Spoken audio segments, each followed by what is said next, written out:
Hey everyone, sometimes after a long, deep, meaningful relationship, all you need is something a bit more casual and lighthearted and fun.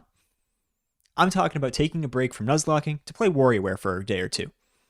What did you think I was talking about? WarioWare Inc. Mega Microgames is the first in what has become a long-lasting series for Nintendo. It was released in 2003 for the Game Boy Advance, and when you look at the GBA library as a whole, which is full of platformers, RPGs, and puzzle games, WarioWare Inc. and its focus on pick up and play makes it one of the most unique entries on the system.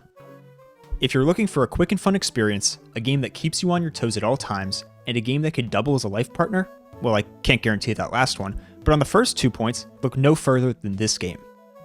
Now, if you know Wario, you know he is one greedy guy, and in this game, he is no different.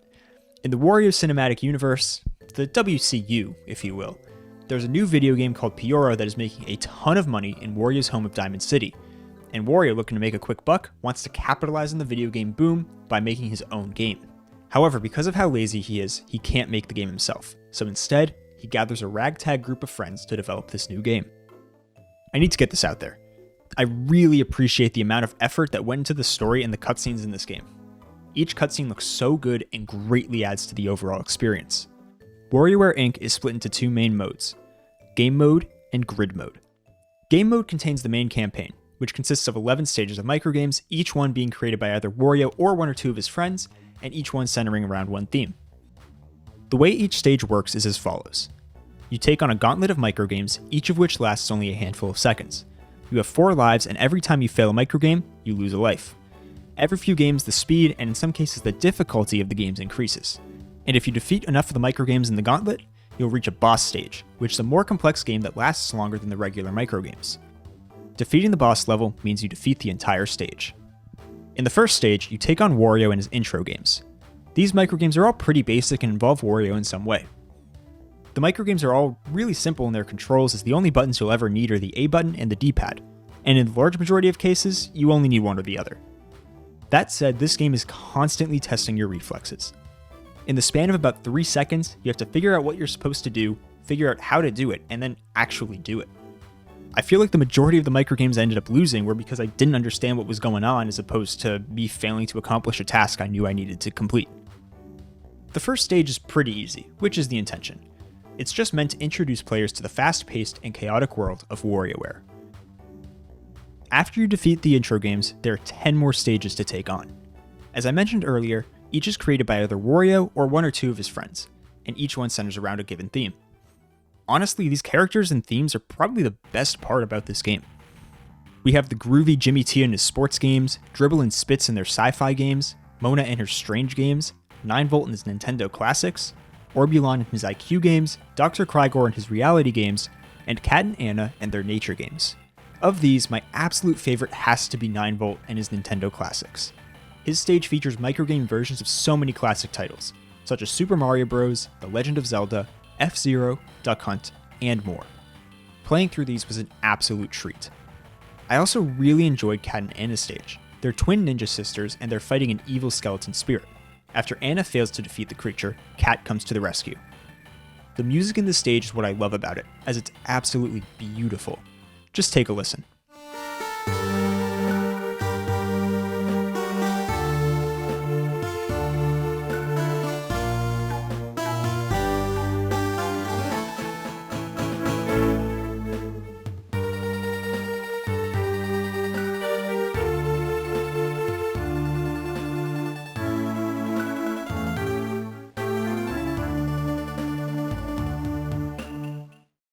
And last but not least, Jimmy T. He loves disco dancing, he has a big afro. How can you not love this guy? Oh, and his full name is Jimmy Thang. Enough said. Take it away, Jimmy.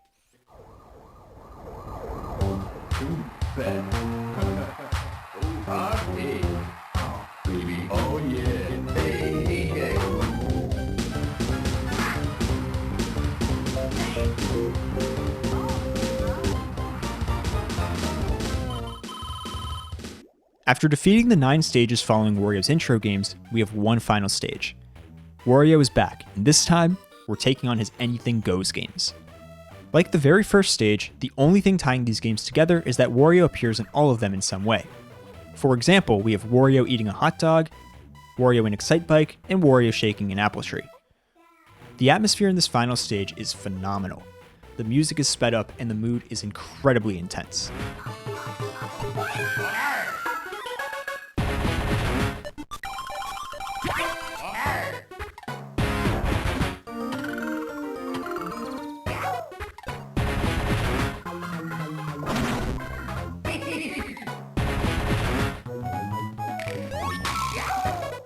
After taking on 24 microgames, we reach the final boss, called Wario's Adventure, and let's just watch this masterpiece together.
After defeating the final boss, we see the conclusion of the story.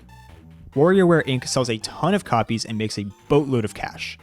But Wario decides to hoodwink his friends by keeping all the money for himself. He escapes with a rocket attached to his headquarters, and it seems like he's going to get away with it until Dr. Krygor accidentally bumps into the rocket while jetpacking and knocks Wario and all the money into the ocean.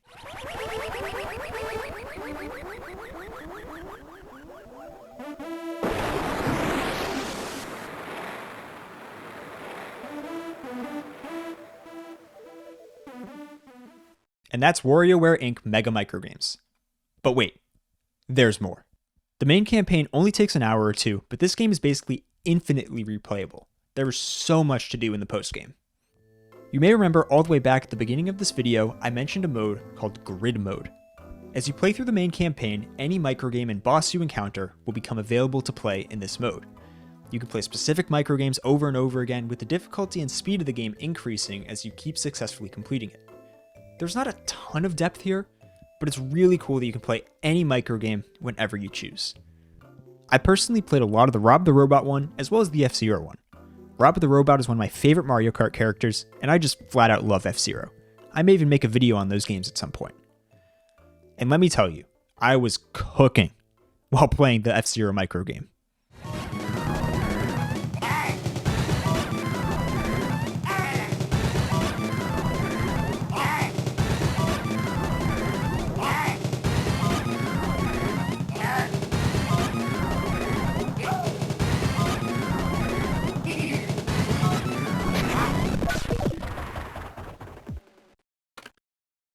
But there is so much more to do in the postgame outside of just grid mode.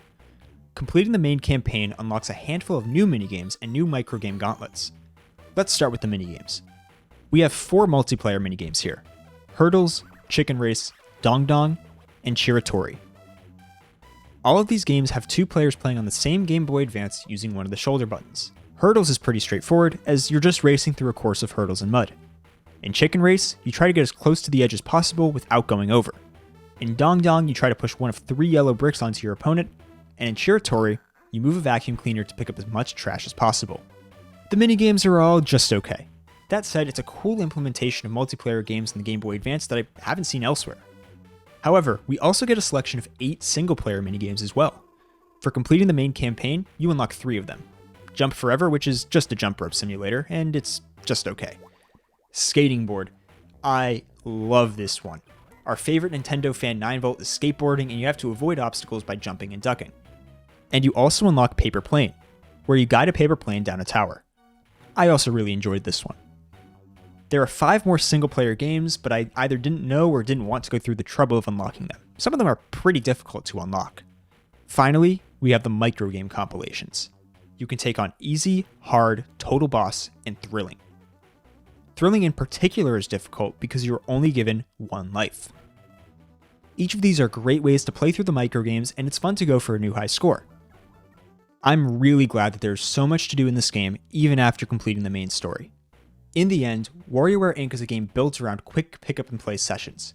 It absolutely delivers on that promise, but there's a shocking amount of depth and replayability here that makes this game more than meets the eye. When I jumped into this game, I was looking for something quick and casual to play, something to play for a couple days and move on. But now, I'm proud to announce, we're getting married.